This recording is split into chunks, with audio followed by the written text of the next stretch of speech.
श्री परमात्मने नमः। ओम वासुदेवाय नमः। ओम व्यासदेवाय नमः। ओम जगन्नाथदासाय नमः। अतिबड़ी जगन्नाथ दास रचित श्रीमद्भागवत महापुराणर दशम स्कंध द्वारका लीलार आज 87तम अध्याय बा 87तम अध्याय श्रवण करिबा।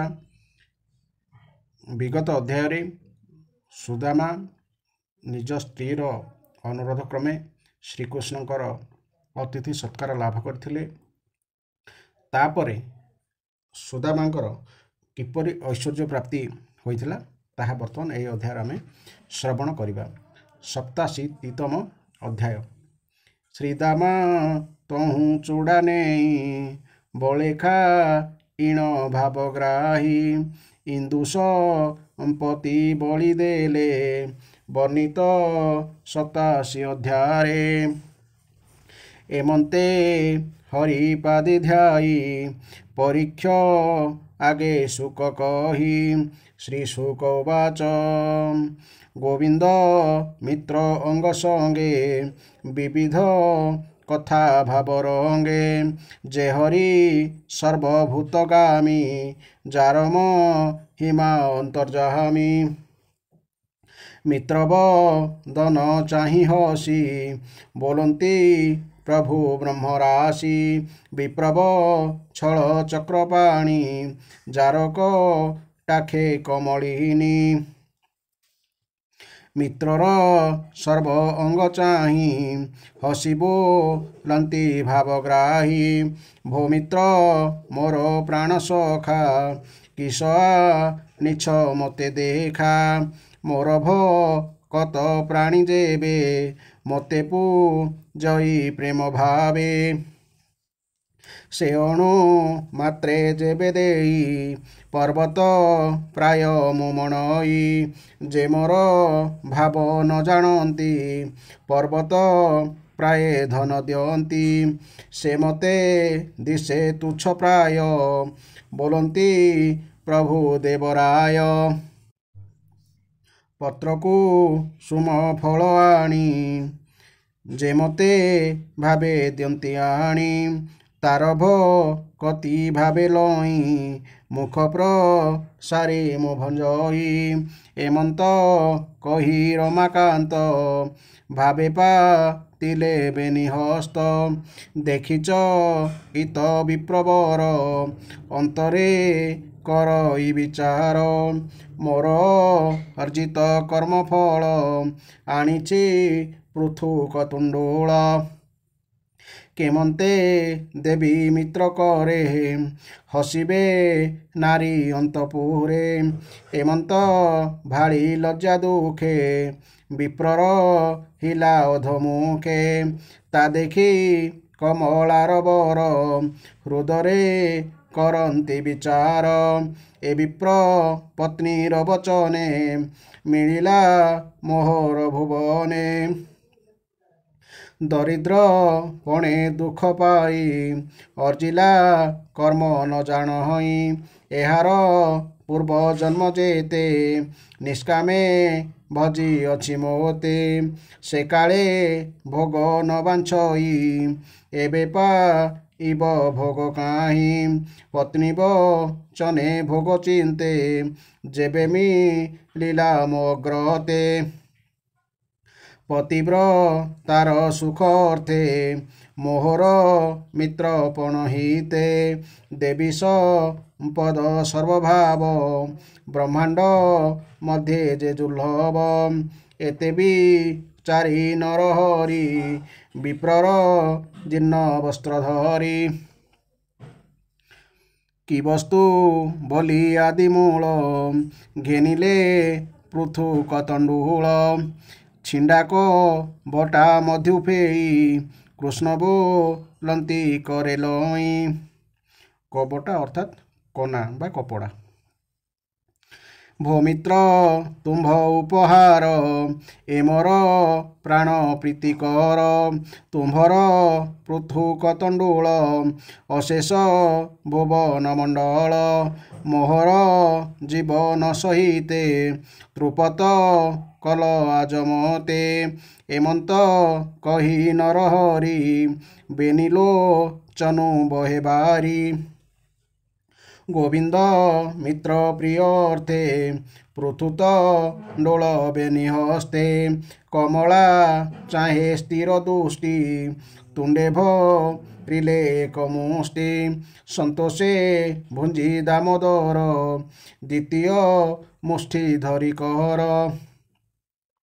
তুণ্ডে ভরন্তে গোপীনাথ লক্ষ্মীধ ইলে বেগে হস্ত বলন্তি জগত জননী পৃথুক মুষ্টি করে ঘেনি ভবিষ্যনাথ ভগবান এ মুষ্টি নকর ভোজন তোর সন্তোষে ভগবান উভয় লোকর কারণ মুষ্টিকে দেলু সর্ব সুখ কেবল মাত্র মতে রখ মুতর চরণ কমলে যেমন্তে সেবই নিশ্চলে এমন্ত কহি অনুবাদে পশিলে গোবিন্দর হৃদে এমন্তে রবি অস্তগলা শুণহ অভিমন্যু বলা গোবিন্দ তুলে বিপ্রতোষে ভোজন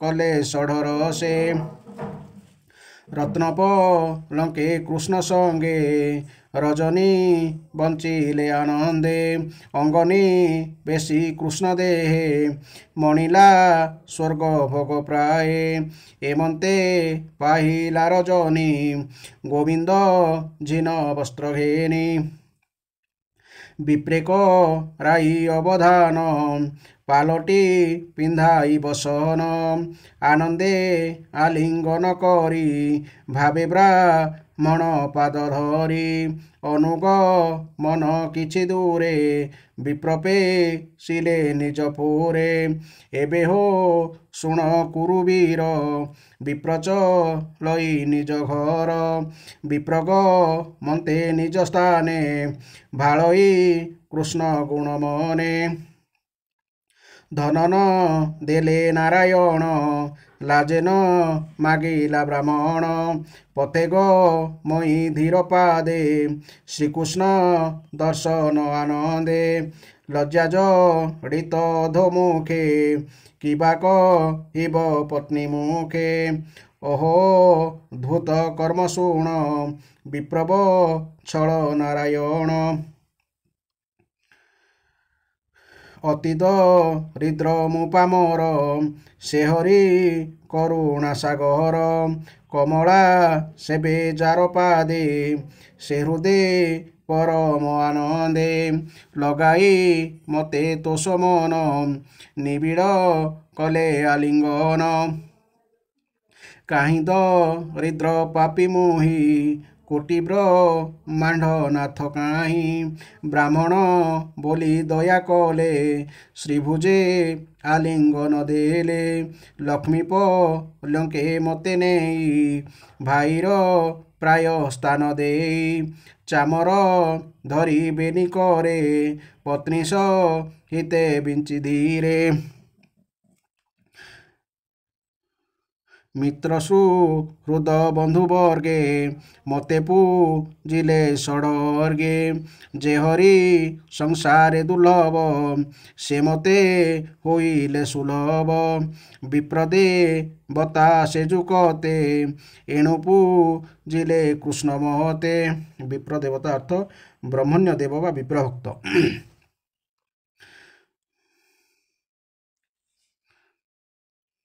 ভূমিগ গণ রসাতল স্বর্গাপ বর্গ বেনি ফল স্বর্গাপ বর্গ অর্থাৎ ভোগ ও মোক্ষ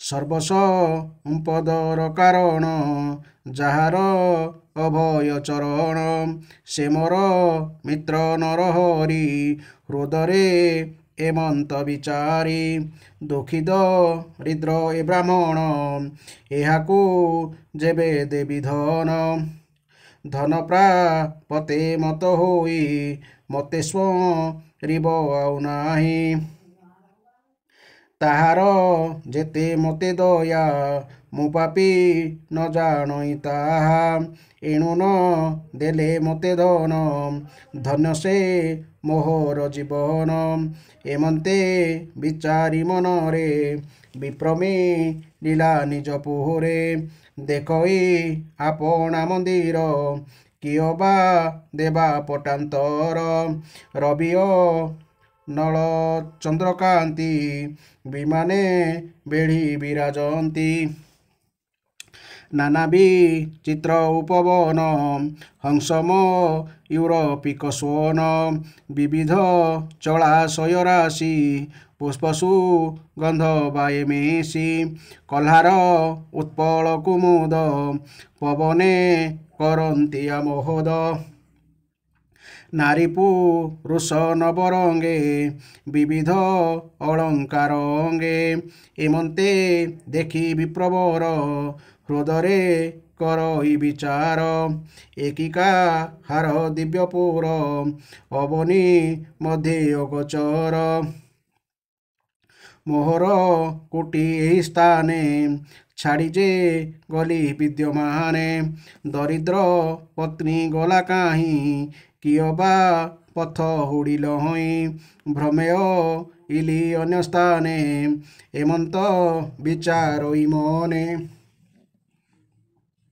ଭୟବୁ ଜଇବେନି ଆଖି ପୁଣି ହଇ ଉପଲକ୍ଷୀ ଏମନ୍ତେ ଶୁଣ ନୃପବର ବ୍ରାହ୍ମଣୀ ନବରୁ ବାହାର ଅମର ପ୍ରଭା ନର ନାରୀ ବିବିଧ ପାତ୍ର କରେ ଧରି ସୁସ୍ୱର ଦିବ୍ୟ ଗୀତନାଦ ଅଦ୍ଭୁତ ଅଖିଳ ସମ୍ପଦ ଆଗେଶ ତକେ ଦିବ୍ୟ ନାରୀ करे चामर वस्त्र धरी मंगल गीत नाद बाणी मध्य भी जय ता घरणी रूपे की देवा पटांतर अपूर्व बामा मनोहर पतिया गमने आनंद संगे सुंदरी सखी वृंद भुवन होइला बाहार रूपे मो होई सुरनर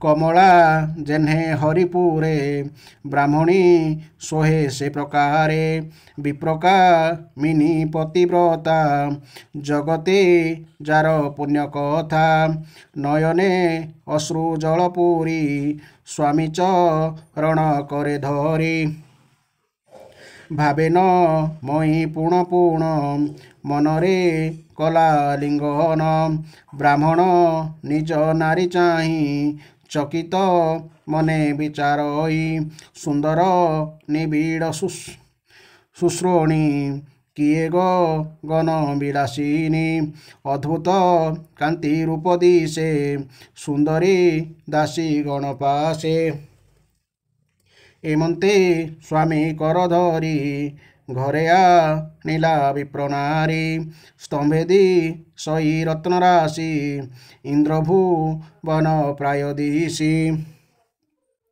गोखीर फेन प्राय कांति सज्जाप लंक विराजंती रत्नप लंके हेमदंडे निर्मित हस्ती दंडमंडे श्वेतचा मर रत्नपंती मुकुता माल विराजंती नाना सन रत्नमय जहाँ भी आण देवराय स्फटिक कांथे दीपपंती निर्मल रत्न विराजंती विविध चंद्रातापलंबे रत्नजड़ित शुभ्रस्तंबे पानभो जन अप्रमित ब्राह्मण देखिला अद्भुत सर्वसंपद एकठूले देखई नयन निश्चले मने चिंतई जोग बले ए कर्म नाही रवि तले।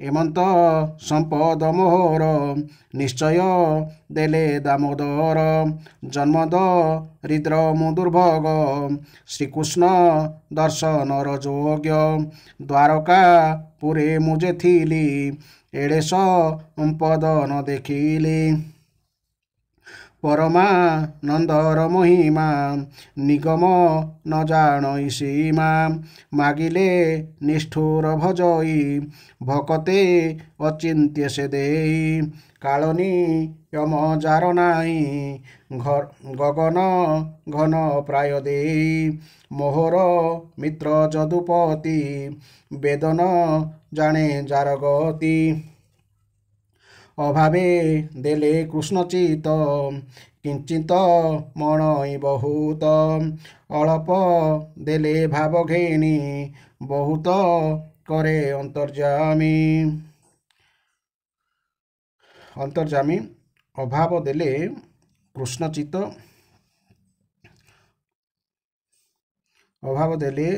କୃଷ୍ଣଚିତ କିଞ୍ଚିତ ମଣଇ ବହୁତ ଅଳପ ଦେଲେ ଭାବ ଘେନି ବହୁତ କରେ ଅନ୍ତର୍ଯାମୀ। ଏହାର ଅର୍ଥ କ'ଣ? ଏହାର ଦୁଇଟି ଅର୍ଥ ହୋଇପାରେ। ଏକ ହେଲା ଅଭାବଗ୍ରସ୍ତ ବ୍ୟକ୍ତିକୁ କୃଷ୍ଣ କିଛି ଦେଲାବେଳେ ସେ ନିଜ ଚିତ୍ତରେ ବହୁତକୁ ମଧ୍ୟ ସ୍ୱଳ୍ପ ମନେ କରନ୍ତି, କିନ୍ତୁ ଭକ୍ତ ତାଙ୍କୁ ଭାବ ସହକାରେ ଅଳ୍ପ କିଛି ଦେଲେ ମଧ୍ୟ ସେ ତାହାକୁ ବହୁତ ମନେ କରନ୍ତି। କିମ୍ବା ବିନା ଭାବରେ ଭଗବାନଙ୍କୁ ବହୁତ କିଛି ଦେଲେ ମଧ୍ୟ ସେ ତାହାକୁ ସ୍ୱଳ୍ପ ମଣନ୍ତି, କିନ୍ତୁ ଭାବର ସହିତ ଅଳ୍ପ କିଛି ଅର୍ପଣ କଲେ ସେ ତାହାକୁ ଯଥେଷ୍ଟ ମନେ କରନ୍ତି। ପୃଥୁକ ମୁଷ୍ଟି ଦେଲି ମୁହିଁ ଭାବେ ଘେ ନିଲେ ଭାବଗ୍ରାହୀ ମୁଷ୍ଟିଏ ଖାଇ ଦୋଷଚିତ ଲକ୍ଷ୍ମୀ ଇଲେ ବେଗେ ହସ୍ତ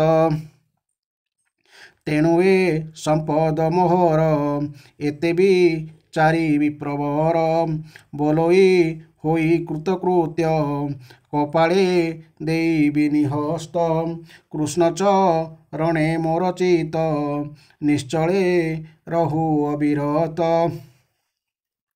ମିତ୍ର ସୁହୃଦ ଦାସପଣେ ଖଟିବି ତାହାଙ୍କ ଚରଣେ ଅଶେଷ ଯୋନି ମଧ୍ୟ ଜାତ ହୋଇଭ ଯିବି ଅବିରତ ଯାରଭ କତି ପଥ ଦ୍ୱାର ବ୍ରହ୍ମାସ କରେ ଅଗୋଚର ମୋରଭ କତି ଭାବ ଘେନି ଏ ଧନ ଦେଲେ ଚକ୍ରପାଣି ଏମନ୍ତ ଭାଳି ବିପ୍ରଚିତେ ସମ୍ପଦେ ରହିଲା ନିଶ୍ଚିନ୍ତେ ଭ୍ରମର ପ୍ରାୟ ଭୋଗ କରି ଅନ୍ତେ ପାଇଲା ନରହରି ଶୁଣପ ରିକ୍ଷ ଦଣ୍ଡଧାରୀ ବିପ୍ରଭ କତ ନରହରି ଏହା ଯେ କରନ୍ତି ଶ୍ରବଣ ଖଣ୍ଡନ୍ତି କର୍ମର ବନ୍ଧନ ସେ ହରି ଚରଣ କମଳେ ମୋ ମନ ରହୁ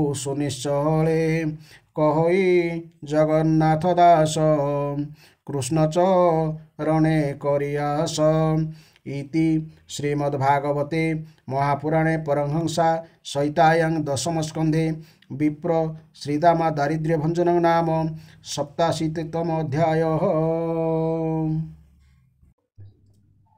ବର୍ତ୍ତମାନ ଆସନ୍ତୁ ଏହାର ବ୍ୟାଖ୍ୟା ଶୁଣିବା। ପ୍ରଥମ ଭାଗରେ ପଦ୍ୟାନ୍ତରୀ ଗଲା ଏବଂ ଦ୍ୱିତୀୟ ଭାଗରେ ଏହାର ବ୍ୟାଖ୍ୟା ଶୁଣିବା ଯେ ସୁଦାମା କିପରି ଐଶ୍ୱର୍ଯ୍ୟ ବା ଧନ ସମ୍ପତ୍ତି ପ୍ରାପ୍ତ ହୋଇଥିଲେ ସେ ବିଷୟରେ ଆମେ ଏବେ ଶୁଣିବା। ଶ୍ରୀ ସୁକଦେବ କହି ଚାଲିଲେ, ପ୍ରିୟ ପରୀକ୍ଷିତ, ଭଗବାନ ଶ୍ରୀକୃଷ୍ଣ ସମସ୍ତଙ୍କ ମନ କଥା ଜାଣନ୍ତି। ସେ ହେଉଛନ୍ତି ବ୍ରାହ୍ମଣମାନଙ୍କର ପରମ ଭକ୍ତ। ସେ ସେମାନଙ୍କର ଦୁଃଖ କ୍ଲେଶ ନାଶ କରନ୍ତି ଏବଂ ସେ ହେଉଛନ୍ତି ସନ୍ଥଜନକର ଏକମାତ୍ର ଆଶ୍ରୟ। ସେ ଏହି ରୂପେ ଦ୍ୱିଜବର ସୁଦାମାଙ୍କ ସହିତ ବହୁ ସମୟ ବାର୍ତ୍ତାଳାପ କଲେ। ଶେଷରେ ନିଜର ସେହି ବ୍ରାହ୍ମଣ ମିତ୍ରଙ୍କୁ ପ୍ରେମପୂର୍ଣ୍ଣ ଦୃଷ୍ଟିରେ ଚାହିଁ ଟିକିଏ ହାସ୍ୟ ବିନୋଦ କରିବା ନିମନ୍ତେ ମୃଦୁହାସ କରି ଭଗବାନ କହିଲେ, ବିପ୍ରବର, ଆପଣ ଘରୁ ମୋ ପାଇଁ କି ଉପହାର ଆଣିଛନ୍ତି? ମୋର ପ୍ରେମୀ ଭକ୍ତ ଯଦି ଶ୍ରଦ୍ଧା ଓ ପ୍ରେମର ସହିତ ମୋତେ ସାମାନ୍ୟ ଟିକିଏ କିଛି ଅର୍ପଣ କରନ୍ତି ତାହା ଜାଣନ୍ତୁ ମୋ ପାଇଁ ବହୁତ ହୋଇଯାଏ। କିନ୍ତୁ ଯେ ମୋର ଭକ୍ତ ନୁହେଁ ସେ ମୋତେ ବହୁ ସାମଗ୍ରୀ ଉପହାର ଦେଲେ ମଧ୍ୟ ମୁଁ ସେଥିରେ ସନ୍ତୁଷ୍ଟ ହୁଏ ନାହିଁ। ପ୍ରେମ ଓ ଭକ୍ତିର ସହିତ ପତ୍ରକୁ ସୁମ ଫଳ ଆଣି ଯେ ମୋତେ ଭାବେ ଦିଏ ଆଣି ତାର କତି ଭାବେ ଲଇଁ ମୁଖ ପ୍ରସାରି ମୁଁ ଭଞ୍ଜଇ। ଶ୍ରୀ ଶୁକଦେବ କହି ଚାଲେ, ହେ ପରୀକ୍ଷିତ, ଭଗବାନ ଶ୍ରୀକୃଷ୍ଣ ଏପରି କହିବା ପରେ ମଧ୍ୟ ସେହି ବ୍ରାହ୍ମଣ ଦେବତା ଲଜ୍ଜାବଶତଃ ଭଗବାନଙ୍କୁ ସେହି ଚୂଡ଼ା ଦେଲେ ନାହିଁ। ସେ ଭାବିଲେ ଯେ ସ୍ୱୟଂ ଲକ୍ଷ୍ମୀପତି ତାଙ୍କୁ ମୁଁ ଏ ସାମାନ୍ୟ ଚୂଡ଼ା ଚାରିମୁଠା କିପରି ଦେବି। ଏଣୁ ସେ ସଙ୍କୋଚରେ ତଳକୁ ମୁହଁ କରି ପୋତି ଦେଲେ। ହେ ପରୀକ୍ଷିତ, ଭଗବାନ ଶ୍ରୀକୃଷ୍ଣ ପ୍ରତ୍ୟେକ ପ୍ରାଣୀର ମନ କଥା ଜାଣନ୍ତି। ତାର ଭାବ କ'ଣ, ଅଭାବ କ'ଣ ତାହା ବି ଜାଣନ୍ତି। ସେ ବ୍ରାହ୍ମଣଙ୍କର ଆସିବାର କାରଣ ଓ ତାଙ୍କ ହୃଦୟର କଥା ମଧ୍ୟ ଜାଣିଗଲେ। ତେଣୁ ସେ ବିଚାର କରିବାକୁ ଲାଗିଲେ। ପ୍ରଥମତଃ ଏ ହେଉଛନ୍ତି ମୋର ସଖା।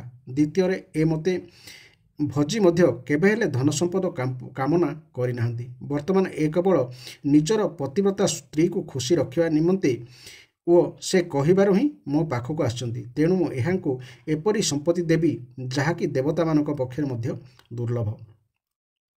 ଏପରି ବିଚାର କରି ବ୍ରାହ୍ମଣ ତାଙ୍କ ଚଦର ତଳେ ଘୋଡ଼ାଇ ଲୁଚାଇ ରଖିଥିବା ଚୂଡ଼ା ପୁଟୁଳିଟିକି ଭଗବାନ ଏଇଟା କ'ଣ କହି ଛଡ଼ାଇ ଆଣିଲେ ଏବଂ ବଡ଼ ଆନନ୍ଦରେ କହିଲେ, ଆହେ ବନ୍ଧୁ, ତୁମେ ତ ମୋ ପାଇଁ ବଢ଼ିଆ ଜିନିଷ ଆଣିଛ। ବାଃ, ଏ ଜିନିଷ ମୋତେ ଭାରି ଭଲ ଲାଗେ। ଏହି ଚୂଡ଼ା ଗଣ୍ଡାକ ଖାଲି ମୋତେ କ'ଣ, ସାରା ସଂସାରକୁ ତୃପ୍ତ କରିଦେବାକୁ ଯଥେଷ୍ଟ। ଏପରି କହି ପ୍ରଭୁ ସେଥିରୁ ମୁଠାଏ ଚୂଡ଼ା ଖାଇଦେଲେ।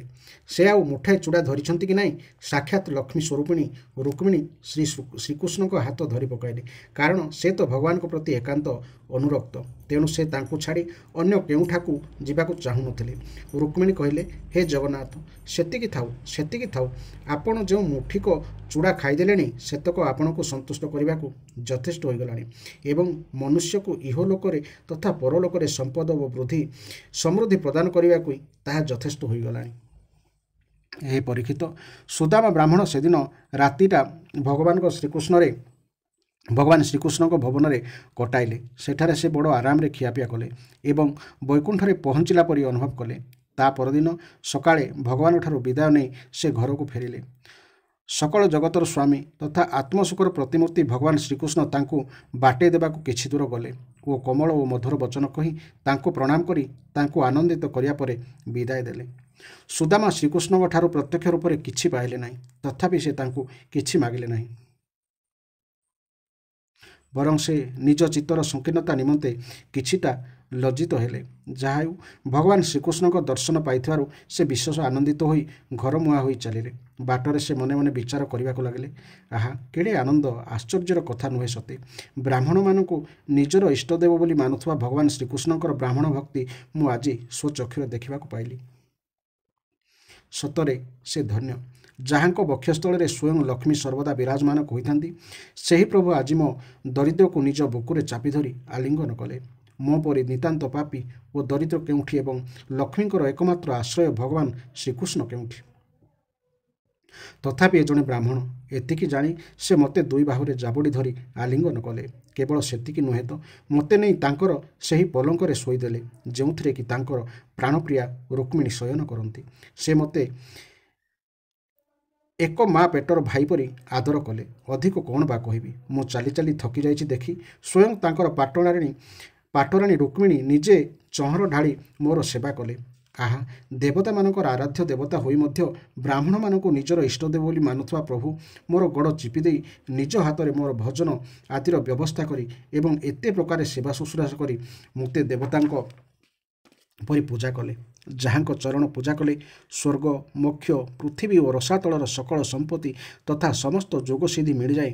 ସେହି ପରମ ଦୟାଳୁ ଶ୍ରୀକୃଷ୍ଣ ମୋତେ ସାମାନ୍ୟ କିଛି ବି ଧନ ଯେଉଁ ଦେଲେ ନାହିଁ, ତାର କାରଣ ହେଲା ସେ ଭାବିଲେ ଏହି ଦରିଦ୍ର ଧନ ପାଇଗଲେ କାଳେ ଗର୍ବରେ ମତୁଆଲା ହୋଇଯାଇ ମୋତେ ଭୁଲିଯିବ। ସତରେ କିଛି ନ ଦେଇ ସେ ଭଲ କଲେ। ଭଗବାନଙ୍କର କୃପାଳୁ ଏପରି ସ୍ମରଣ କରି କରି ଚାଲୁ ଚାଲୁ ବ୍ରାହ୍ମଣ ଆସି ନିଜ ଘର ପାଖରେ ପହଞ୍ଚିଗଲେ। କିନ୍ତୁ ଦେଖିଲେ ସେହି ଅଞ୍ଚଳଟାର ଚତୁର୍ଦିଗରେ ସୂର୍ଯ୍ୟ, ଅଗ୍ନି ଓ ଚନ୍ଦ୍ର ପରି ତେଜସ୍ୱୀ ରତ୍ନମାନଙ୍କର ନିର୍ମିତ ବଡ଼ ବଡ଼ ଅଟ୍ଟାଳିକା ପୂର୍ଣ୍ଣ ହୋଇଛି। ମଝି ମଝିରେ ରହିଛି ଚିତ୍ର ବିଚିତ୍ର ଉଦ୍ୟାନ ଓ ଉପବନ ଏବଂ ସେହି ଉପବନମାନଙ୍କରେ କଳରବ ଧ୍ୱନି ସହିତ କ୍ରୀଡ଼ା କରୁଛନ୍ତି ଦଳ ଦଳ ରଙ୍ଗ ବେରଙ୍ଗର ପକ୍ଷୀ। ସରୋବରମାନଙ୍କରେ ଫୁଟିଛି ରକ୍ତ, ଶ୍ୱେତ ଓ ନୀଳ ରଙ୍ଗର ସୁଗନ୍ଧଯୁକ୍ତ ସୁନ୍ଦର କଇଁ ଓ ପଦ୍ମଫୁଲ। ସେଠାରେ ବିଚରଣ କରୁଛନ୍ତି ସୁନ୍ଦର ସୁନ୍ଦର ସ୍ତ୍ରୀ ପୁରୁଷ। ସେସବୁ ଦେଖି ବ୍ରାହ୍ମଣ ଭାବିଲେ, ମୁଁ ଏସବୁ କ'ଣ ଦେଖୁଛି? ଏସବୁ କାହା ଘର, କେଉଁ ସ୍ଥାନ? ଯଦି ଏ ସ୍ଥାନଟା ମୁଁ ଯେଉଁଠି ରହିଥିଲି ସେହି ସ୍ଥାନ ହୋଇଥାଏ ତେବେ ଏସବୁ କିପରି ସମ୍ଭବ ହେଲା, କେବେ ହେଲା? ସୁଦାମା ଏପରି ଚିନ୍ତାରେ ପଡ଼ିଛନ୍ତି। ସେପଟୁ ସେହି ଭାଗ୍ୟବାନ ବ୍ରାହ୍ମଣଙ୍କୁ ସମ୍ବର୍ଦ୍ଧନା ଜଣାଇବାକୁ ଦେବତାଙ୍କ ସଦୃଶ ସୁନ୍ଦର ସୁନ୍ଦର ସ୍ତ୍ରୀ ପୁରୁଷ ଗୀତବାଦ୍ୟ ସହ ଚାଲି ଆସିଲେ। ପତିଦେବଙ୍କ ଶୁଭାଗମନ କଥା ଶୁଣି ବ୍ରାହ୍ମଣୀ ଅପାର ଆନନ୍ଦ ଅନୁଭବ କଲେ ଏବଂ ସେ ଆନନ୍ଦରେ ଅଧୀରା ହୋଇ ଭବନ ଭିତରୁ ବାହାରି ଆସିଲେ। ତାଙ୍କୁ ଦେଖି ମନେ ହେଲା ମୂର୍ତ୍ତିମତୀ ଲକ୍ଷ୍ମୀ ହିଁ ପଦ୍ମବନରୁ ବାହାରି ଆସୁଛନ୍ତି କି? ପତିଦେବଙ୍କୁ ଦେଖୁ ଦେଖୁ ସେହି ପତିବ୍ରତାଙ୍କର ଆଖି ଦୁଇଟି ପ୍ରେମ ଓ ଉତ୍କଣ୍ଠାର ଆବେଗରେ ଅଶ୍ରୁ ଛଳଛଳ ହୋଇଗଲା। ସେ ନିଜର ଆଖି ବନ୍ଦ କରିଦେଲେ। ବ୍ରାହ୍ମଣୀ ଶ୍ରଦ୍ଧାର ସହିତ ତାଙ୍କୁ ନମସ୍କାର କଲେ ଏବଂ ମନେ ମନେ ତାଙ୍କୁ ଆଲିଙ୍ଗନ କଲେ। ପ୍ରିୟ ପରୀକ୍ଷିତ, ସୁଦାମାଙ୍କ ପତ୍ନୀ ସ୍ୱର୍ଣ୍ଣହାର ପିନ୍ଧି ଦାସୀମାନଙ୍କ ସହିତ ବିମାନରେ ବସିଥିବା ଦେବାଙ୍ଗନା ପରି ଅତ୍ୟନ୍ତ ସୁନ୍ଦର ଓ ଦେଦୀପ୍ୟମାନ ଦିଶୁଥାନ୍ତି। ପତ୍ନୀଙ୍କୁ ଏପରି ରୂପରେ ଦେଖି ସୁଦାମା ବିସ୍ମିତ ହୋଇଗଲେ। ସେ ପତ୍ନୀଙ୍କ ସହିତ ନିଜର ସେହି ଭବନରେ ପ୍ରବେଶ କଲେ। ଭବନଟି ହୋଇଥିଲା ସାକ୍ଷାତ ଇନ୍ଦ୍ରଙ୍କର ବାସଭବନ ପରି। ତା ଭିତରେ ମଣିମାଣିକରେ ଗଢ଼ା ଶହ ଶହ ସ୍ତମ୍ଭ ଥାଏ। ହାତୀଦାନ୍ତର ପଲଙ୍କରେ ସୁନା ଚାଦର ମଡ଼ା ଯାଇଥାଏ ଏବଂ ସେଥିରେ ପଡ଼ିଥାଏ ଦୁଧ ଫେଣ ପରି ଶୁଭ୍ର ଓ କୋମଳ ଗଦି। ସେଠାରେ ଅନେକ ଚାମର ଓ ପଙ୍ଖା ରହିଥାଏ। ଚାମର ଗୁଡ଼ିକର ବେଣ୍ଟ ସବୁ ତିଆରି ହୋଇଥାଏ ସୁନାରେ। ସୁନାର ସିଂହାସନ ଶୋଭା ପାଉଥାଏ। ତା ଉପରେ ପଡ଼ିଥାଏ ସୁକୋମଳ ଗଦି। ଉପରେ ବନ୍ଧା ହୋଇଥାଏ ଝଲମଲ କରୁଥିବା ସୁନ୍ଦର ଚାନ୍ଦୁଆ। ଚାନ୍ଦୁଆରେ ଝଲୁଥାଏ ମୋତିର ଝରା। ସ୍ଫଟିକ ମଣିରେ ଗଢ଼ା ସ୍ୱଳ୍ପ କାନ୍ଥରେ ମଝିରେ ଶୋଭା ପାଉଥାଏ ମରକତମଣି। ରତ୍ନରେ ଗଢ଼ା ନାରୀ ମୂର୍ତ୍ତିମାନଙ୍କ ହାତରେ ରତ୍ନଦୀପ ଝଟକୁଥାଏ। ଏପରି ବିଭିନ୍ନ ପ୍ରକାର ସମ୍ପଦ ଓ ସମୃଦ୍ଧି ଦେଖିବା ପରେ ତାହାର କୌଣସି ପ୍ରତ୍ୟକ୍ଷ କାରଣ ଜାଣି ନପାରି ଏସବୁ ସମ୍ପଦ ମୋ ପାଖକୁ ଆସିଲା କିପରି ବୋଲି ସେହି ବ୍ରାହ୍ମଣ ଶାନ୍ତ ଚିତ୍ତରେ ବିଚାର କରିବାକୁ ଲାଗିଲେ। ସେ ମନେ ମନେ କହିଲେ, ମୁଁ ତ ଜନ୍ମରୁ ଭାଗ୍ୟହୀନ ଓ ଦରିଦ୍ର। ଏପରି ଅବସ୍ଥାରେ ମୋ ଘରେ ଏତେ ସମ୍ପତ୍ତି ହେଲା କିପରି? ଏହା ପରମ ଐଶ୍ୱର୍ଯ୍ୟଶାଳୀ ଯଦୁବଂଶ ଶିରୋମଣି ଭଗବାନ ଶ୍ରୀକୃଷ୍ଣଙ୍କ କୃପା କଟାକ୍ଷର ଫଳ ଛଡ଼ା ଅନ୍ୟ କିଛି ନୁହେଁ। ଏସବୁ ନିଶ୍ଚୟ ତାଙ୍କରି କରୁଣାର ଅବଦାନ। ଭଗବାନ ଶ୍ରୀକୃଷ୍ଣ ପୂର୍ଣ୍ଣକାମ ଓ ଲକ୍ଷ୍ମୀପତି ହୋଇଥିବାରୁ ତାଙ୍କ ପାଖରେ ରହିଛି ଅନେକ ଅନନ୍ତ ଭୋଗ୍ୟ ସାମଗ୍ରୀ। ତେଣୁ ମାଗୁଥିବା ଭକ୍ତକୁ ତାର ମନସ୍କାମନା ଅନୁସାରେ ସେ ବହୁତ କିଛି ଦେଇଦିଅନ୍ତି। କିନ୍ତୁ ଯେତେ ଦେଲେ ମଧ୍ୟ ତାହା ଅଳ୍ପ ହୋଇଗଲା ଭାବି ଭକ୍ତ ଆଗରେ ପ୍ରଭୁ ତାହା ପ୍ରକାଶ କରନ୍ତି ନାହିଁ। ମେଘଟାରେ ସମୁଦ୍ରକୁ ମଧ୍ୟ ପୂର୍ଣ୍ଣ କରିଦେବାର ଶକ୍ତି ଥାଏ। କିନ୍ତୁ କୃଷକ ବିଚରା ଚେଇଁଥିବା ବେଳେ ବା ଦେଖୁଥିବା ବେଳେ ସେ ନ ବରସି କୃଷକ ଶୋଇଥିବା ବେଳେ ରାତିରେ ବରସେ ଏବଂ ସେହି ଉଦାର ମେଘ ଯେତେ ବର୍ଷା କଲେ ବି ଅଳ୍ପ ବର୍ଷା କଲି ବୋଲି ଭାବେ। ମୋର ଯଦୁବଂଶ ଶିରୋମଣି ଶ୍ୟାମସୁନ୍ଦର ହେଉଛନ୍ତି ସେହି ମେଘଠାରୁ ମଧ୍ୟ ଅଧିକ ଉଦାର। ମୋର ପ୍ରିୟ ସଖା ଶ୍ରୀକୃଷ୍ଣ ଦିଅନ୍ତି ବହୁତ, କିନ୍ତୁ ସେହି ବହୁତକୁ ସେ ଅତି କମ୍ ବୋଲି ଭାବନ୍ତି। ପୁଣି ତାଙ୍କର ପ୍ରେମ ଭକ୍ତି ଯଦି ତାଙ୍କର ସାମାନ୍ୟ ଟିକିଏ ସେବା କରିଦିଅନ୍ତି ତେବେ ସେହି ଟିକିଏକୁ ବି ସେ ବହୁତ ବୋଲି ଭାବନ୍ତି। ଆହା, ମୁଁ ତାଙ୍କୁ ମାତ୍ର ମୁଠାଏ ଚୂଡ଼ା ଉପହାର ସ୍ୱରୂପ ଦେଇଦେଲି, କିନ୍ତୁ ପରମ ଉଦାର ଶ୍ରୀକୃଷ୍ଣ ସେହି ମୁଠାକ ଚୂଡ଼ାକୁ କେଡ଼େ ଆଦରରେ ଗ୍ରହଣ ନ କଲେ ସତେ? ମୋତେ ଜନ୍ମ ଜନ୍ମାନ୍ତର ପର୍ଯ୍ୟନ୍ତ ତାଙ୍କ ସେହି ପ୍ରେମ, ସେହି ହିତକାରିତା, ତାଙ୍କର ମିତ୍ରତା ଓ ତାଙ୍କ ସେବା କରିବାର ସୁଯୋଗ ମିଳୁଥାଉ। ମୋର ଧନ ସମ୍ପଦ ଲୋଡ଼ା ନାହିଁ। ମୋର ଲୋଡ଼ା ସକଳ ସଦ୍ଗୁଣର ନିଧାନ ମହାନୁଭାବ ଭଗବାନ ଶ୍ରୀକୃଷ୍ଣଙ୍କ ଚରଣରେ ନିରନ୍ତର ଅନୁରାଗ। ମୁଁ ଚାହେଁ ମୋର ସେହି ଅନୁରାଗ କିପରି ସଦାସର୍ବଦା ବଢ଼ି ଚାଲୁ ଏବଂ ମୋତେ ସର୍ବଦା ତାଙ୍କର ପ୍ରେମୀ ଭକ୍ତମାନଙ୍କର ସତ୍ସଙ୍ଗ ମିଳୁଥାଉ। ସମ୍ପତ୍ତି ଆଦିରେ ଯେ କି ଦୋଷ ରହିଛି ଭଗବାନ ତାହା ଜାଣନ୍ତି। ସେ ଦେଖୁଛନ୍ତି ଯେ ଧନ ଓ ଐଶ୍ୱର୍ଯ୍ୟର ମଦରେ ବଡ଼ ବଡ଼ ଧନୀମାନଙ୍କର ପତନ ହୋଇଯାଉଛି। ତେଣୁ ତାଙ୍କର ଅଦୂରଦର୍ଶୀ ଭକ୍ତ ଧନ ସମ୍ପଦ ମାଗିଲେ ବି ସେ ତାଙ୍କୁ ଧନ ସମ୍ପଦ, ରାଜ୍ୟ, ଐଶ୍ୱର୍ଯ୍ୟ ଆଦି ଦିଅନ୍ତି ନାହିଁ। ସତରେ ଏହା ମୋ ପ୍ରଭୁଙ୍କର ବିଶେଷ କୃପା। ଏପରି ସ୍ଥିର କରି ସେହି ବ୍ରାହ୍ମଣ ଓ ବ୍ରାହ୍ମଣୀ ଅନାସକ୍ତ ଭାବରେ ସେହି ଭଗବତ ପ୍ରଦତ୍ତ ସମ୍ପତ୍ତିକୁ ଭଗବାନଙ୍କର ପ୍ରସାଦ ରୂପେ ଗ୍ରହଣ କଲେ। ବହୁଦିନ ତାଙ୍କର ପ୍ରେମଭକ୍ତି ବଢ଼ିବାକୁ ଦିନ ଦିନ ତାଙ୍କର ପ୍ରେମ ଭକ୍ତି ବଢ଼ିବାକୁ ଲାଗିଲା। ହେ ପରୀକ୍ଷିତ, ଦେବତାମାନଙ୍କର ଆରାଧ୍ୟ ଦେବତା ଭକ୍ତ ଭୟହାରୀ ଯଜ୍ଞପତି ସ୍ୱୟଂ ସର୍ବଶକ୍ତିମାନ ଭଗବାନ ବ୍ରାହ୍ମଣମାନଙ୍କୁ ନିଜର ପ୍ରଭୁ ଓ ଇଷ୍ଟଦେବ ବୋଲି ମାନନ୍ତି। ତେଣୁ ଜଗତରେ ବ୍ରାହ୍ମଣମାନଙ୍କଠାରୁ ବଡ଼ ଆଉ କେହି ନାହାନ୍ତି। ଏହିପରି ଭାବରେ ଭଗବାନ ଶ୍ରୀକୃଷ୍ଣଙ୍କର ପ୍ରିୟ ସଖା ସେହି ସୁଦାମା ବ୍ରାହ୍ମଣ ଅନୁଭବ କଲେ ଯେ ଯଦିଓ ଭଗବାନ ଅଜିତ ସେ କାହାର ଅଧୀନ ନୁହନ୍ତି, ତଥାପି ସେ ନିଜ ସେବକ ବା ଭକ୍ତମାନଙ୍କର ଅଧୀନ ହୋଇଯାଆନ୍ତି, ସେମାନଙ୍କ ପାଖରେ ପରାଜିତ ହୋଇଯାଆନ୍ତି। ଏହା ଭାବି ସେହି ବ୍ରାହ୍ମଣ ଭଗବାନଙ୍କ ଧ୍ୟାନରେ ତନ୍ମୟ ହୋଇଗଲେ। ଧ୍ୟାନର ଆବେଗରେ ତାଙ୍କ ଅବିଦ୍ୟାର ଗ୍ରନ୍ଥି ଛିନ୍ନ ହୋଇଗଲା ଏବଂ ସେ ଅଳ୍ପ ସମୟ ମଧ୍ୟରେ ସନ୍ଥ ଜନଙ୍କର ଏକମାତ୍ର ଆଶ୍ରୟ ଭଗବାନଙ୍କ ଧାମ ପ୍ରାପ୍ତ ହୋଇଗଲେ। ହେ ପରୀକ୍ଷିତ, ଯେଉଁମାନେ ବ୍ରାହ୍ମଣମାନଙ୍କୁ ନିଜର ଇଷ୍ଟଦେବ ବୋଲି ମାନୁଥିବା ଭଗବାନ ଶ୍ରୀକୃଷ୍ଣଙ୍କର ଏହି ବ୍ରାହ୍ମଣ ଭକ୍ତି ବୃତ୍ତାନ୍ତ ଶ୍ରବଣ କରନ୍ତି ଓ ସେମାନଙ୍କର ଭଗବାନଙ୍କର ଚରଣରେ ପ୍ରୀତି ହୋଇଯାଏ ଏବଂ ସେମାନେ କର୍ମବନ୍ଧନରୁ ମୁକ୍ତ ହୋଇଯାଆନ୍ତି। ଏହି ଥିଲା ଏହି ଅଧ୍ୟାୟର ସୁନ୍ଦର ବ୍ୟାଖ୍ୟା। ଧାରାବାହିକ ଭାବେ ଶୁଣିବା ପାଇଁ ଚ୍ୟାନେଲଟିକୁ ନିଶ୍ଚୟ ସବସ୍କ୍ରାଇବ୍ କରନ୍ତୁ। ଜୟ ଜଗନ୍ନାଥ, ଜୟ ଜଗନ୍ନାଥ, ଜୟ ଜଗନ୍ନାଥ।